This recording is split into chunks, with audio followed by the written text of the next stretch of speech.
Welcome to Miniatures Rundown. I'm Kevin, and today, what's wrong with 40K?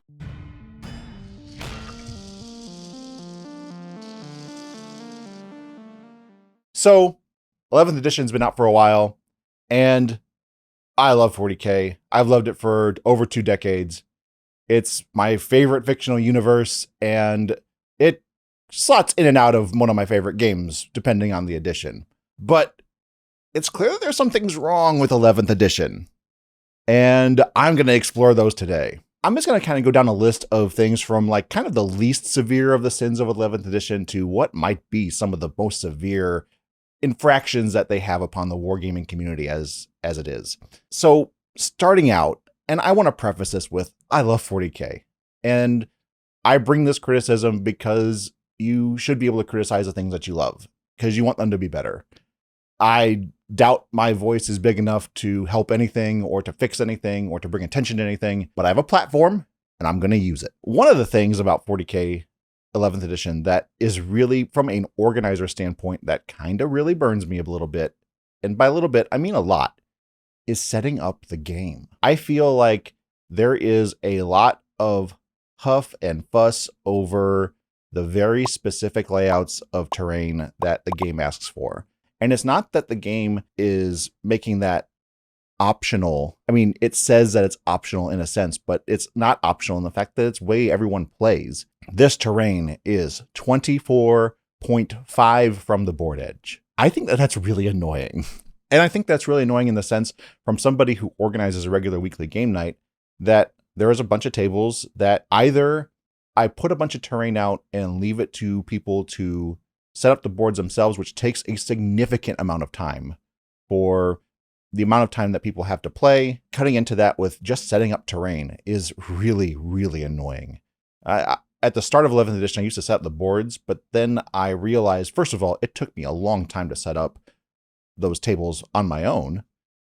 And next, it was that it was often not the layout the players needed anyway. So I just resigned myself to putting the terrain on the board that was needed to play the game, and then the players set it up themselves, which results in players spending a significant amount of time actually putting the tables together just to play. I find that to be really onerous. And while, yes, it is optional, you don't have to use the terrain layouts. That's just not the way people are playing. You know, you can point to that in the rules and say you don't have to, but then once again, there's the practical reality of how people are playing 40K. Now, I do address this in when I was talking about in one of my previous videos of taking back your 40K, of not using those terrain layouts.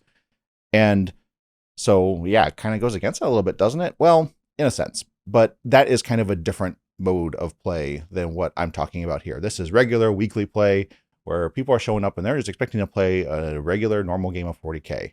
And that includes those terrain layouts and the very, very specific dimensions in which those terrain pieces are placed and the space that they take up. It's just really, that's probably my least of the gripes that I have about 11th edition. One of the other, the next thing on my list for what I really don't care for kind of comes with a caveat, because I like one aspect of it, and that's the detachments.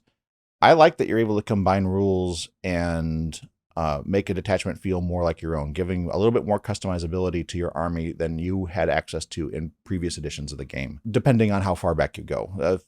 Back to when there were custom chapters for Space Marines and custom regiments for Astra Militarum, that's something different. But these days, the customizability of your armies has gone down quite a bit, and it's been a net good for the game. However, this has created a really strange environment where it's just really hard to know what your opponent's stuff does. Unless you are really deep into the game, it's really hard to have a handle on like what your opponent has available to them. They have, in addition to the normal strats, they may have up to 12 other strats that they can choose from, and that is a lot. And not to mention all the enhancements, unit upgrades, and special rules that may cross over, may not cross over. It's hard to know what your opponent's stuff even does, and sometimes your opponent doesn't know what their own stuff does.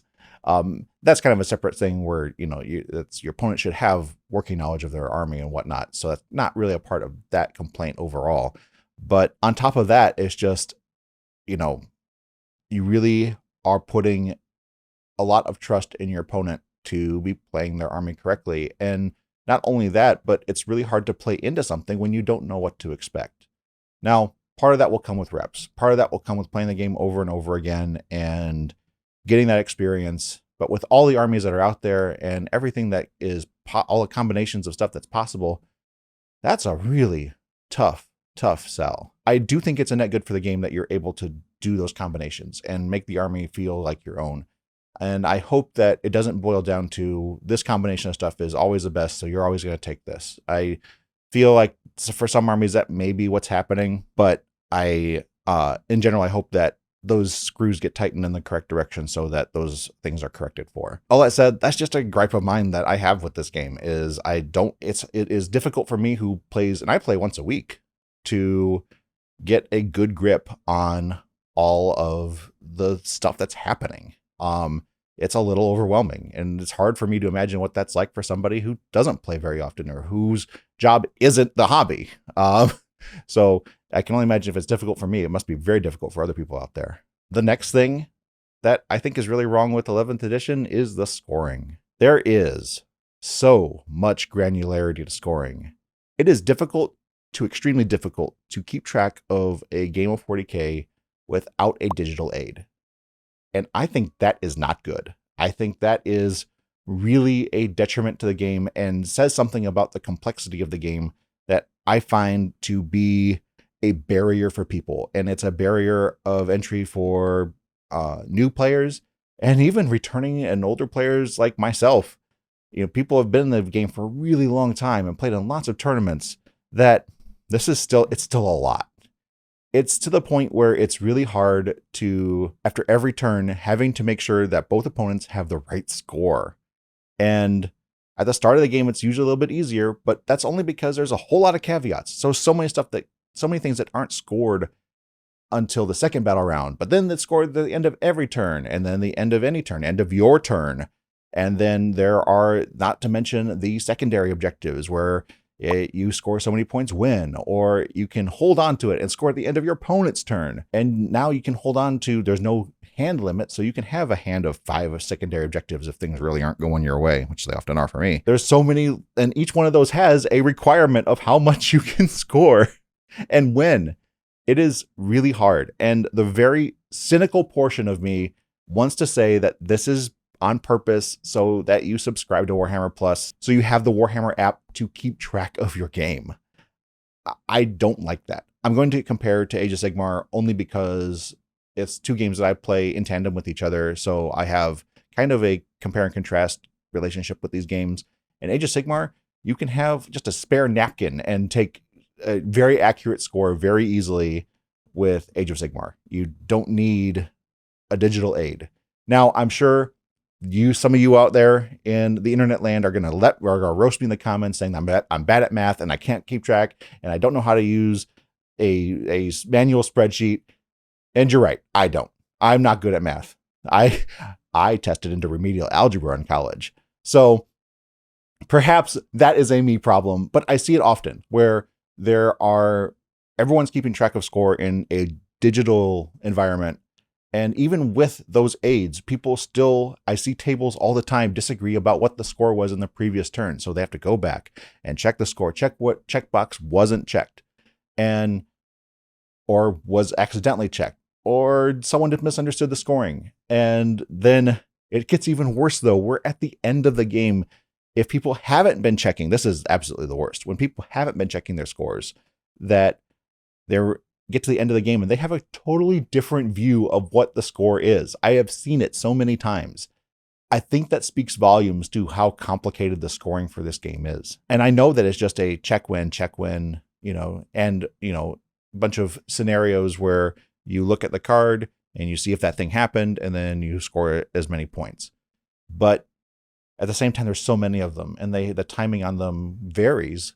Even though there's only a few different available timing windows, they all share some timing windows, have some different timing windows, have some different requirements. Depending on the deployment too, sometimes your territory is kind of a weird shape. I'm used to territory being just half the board horizontally or half the board vertically, and that being that. and but sometimes it's diagonal. Sometimes it's a slight diagonal, just a little off kilter. It really requires both players to really have knowledge of the game and be on their toes. Otherwise, you get caught out. And that never feels good. That feels bad for both players. I really feel like the scoring should be simpler. And I understand why it is complicated. My cynicism aside about the digital aids and all that stuff, I know that it's the scoring is complex because that granularity is better for a competitive environment. It helps the game to give more opportunities throughout the course of a turn to score. That helps keep the scores closer. That helps keep the game from running away. Back in the day, it used to be that you wouldn't score anything until the end of the game. We have since moved away from that during the course of 7th edition, then further adopted and refined since then for end of turn scoring. And then there are other opportunities to score during your opponent's turn now, and at the end of your turn, depending on the second battle round, at the end of the command phase, so et cetera, et cetera. But with all that said, I just think there's just too much to the scoring. And I think it's too complicated. I would like to see it simplified. And, if that speaks to my simple brain, that's fine. Let me know in the comments. I'd love to see it. Final thing that I think I'm very, very concerned about, and I both have excitement for and trepidation of, is the power creep. Have you seen the orc datasheets? Have you seen Gazgul Mag Uruk Thraka? Have you seen the Stompa? Now, we don't know the points yet, at least at the time of this recording. If I were to guess, they're going to be aggressively pointed. But those datasheets are bananas. They are crazy. The power level from their previous incarnation to now is crazy. I keep saying that because I have no other word for it. It is a power jump that I haven't seen in 40K in a really long time. I kind of think of old 5th edition Grey Knights when they first came out, how crazy that army was. Or I'm thinking about Eldar back when the wave serpents were just, all over the place and you couldn't kill a wave serpent to save your life. So, past those days, or, rerollable 2+ invulnerable save Death Stars in demons. Like, I thought we had gone away from those days. But seeing the new orc data sheets, now I know orc players out there, you're going to be like, we're finally getting our moment. We're finally getting our hour. Just let us have it. You know what? And enjoy those data sheets. Have a great time. Blast your opponent into oblivion with them. But it makes me worry because I think that those might be, first of all, a bellwether of what's to come. If orcs, mind you, if orcs are this powerful right out the gate, what are Space Marines going to look like? Doesn't that put the fear of the Emperor into you? Because if a Stompa does what a Stompa does and Gazgul does what Gazgul does, what does Guilliman going to do? I have a very legitimate fear for how strong Space Marines are going to be in the coming codex, which their codex is going to come after orcs. I'm not sure how long. There's definitely been a pause in the enthusiasm and the gas pedal for 40K, and that's kind of mysterious. I'm not sure what to think of that, but now that we're seeing orc stuff, where the codex is at the time of this recording going on pre-order soon, we're now getting into a major power creep. Now, it's not even creep at this point. It is a jump. It is a power jump. And it makes me really concerned for people who are playing armies that do not have a current codex. If your codex is behind that far mechanically from orcs, now all of this is of course dependent on the points cost. Maybe the points are going up in accordance with this power level. I don't know. And honestly, it's extremely hard to predict, especially for 40K. Games Workshop can be all over the place when it comes to the points cost for 40K. Sometimes I just don't know what they're thinking, and other times they're right on the money. We'll see with this one. But I do have genuine concern for armies that are unlikely to see an update soon. If the basic Marine goes to 3 wounds and toughness 5, for instance, well, what does that say for Death Guard?